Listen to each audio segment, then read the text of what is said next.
गिरगिट की तरह रंग बदलने वाले लोग कैसे परिभाषा करते हैं।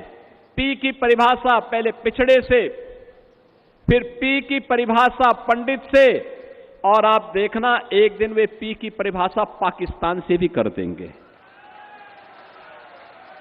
ये वही लोग हैं।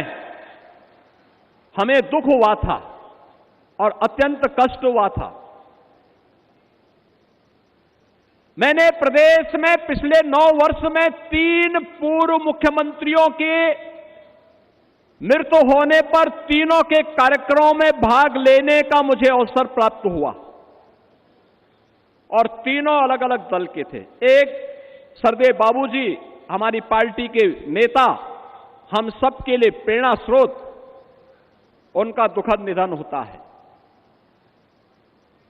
और दुखद निधन के बाद हमारे लिए असहनीय था। प्रधानमंत्री जी सारे कार्यक्रमों को छोड़ करके दिल्ली से सीधे लखनऊ में आए, उन्होंने श्रद्धांजलि अर्पित की, और एसजीपीजीआई से लेकर के घर तक, और घर से अलीगढ़ तक, और अलीगढ़ से नरोरा तक अंतिम संस्कार कार्यक्रम में मैं और मेरे कैबिनेट के सभी सदस्यगण उस कार्यक्रम में भागीदार बने। हमारे लिए कष्टकारी यह था, एक सामान्य शिष्टाचार होता है, सामान्य संस्कार होता है।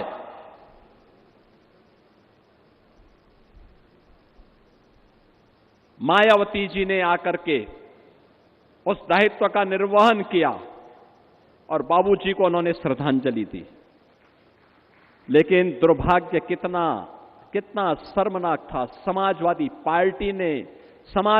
पार्टी के मुखिया ने कितना द्वेष वे हमारे नेता से रखते हैं, कितना द्वेष रखते हैं।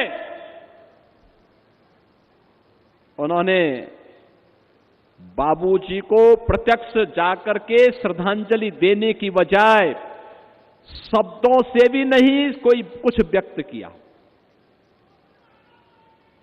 बहनों और भाइयों, इससे बड़ा अपमान ये जातीय अपमान है, और ये हर उस हिंदू का अपमान है जिसको लगता है कि बाबूजी का जीवन सनातन मूल्यों के लिए, हिंदू गौरव के लिए समर्पित था। उस हर हिंदू का अपमान था ये, जो कृत्य उस दौरान समाजवादी पार्टी के मुखिया ने किया। उन्होंने पहली बार नहीं किया किसी का अपमान, क्योंकि बाबूजी अपने उन मूल्यों के लिए समर्पित थे जो उन्होंने कहा वो करके दिखाया। और ठीक कहा यहां पे साक्षी जी महाराज ने, ये लोग कब क्या बोले कोई भरोसा नहीं। यानी जिस वैसे गिद्ध हैं, जिस पेड़ पर चढ़ेंगे उसको ही सुखा डालेंगे।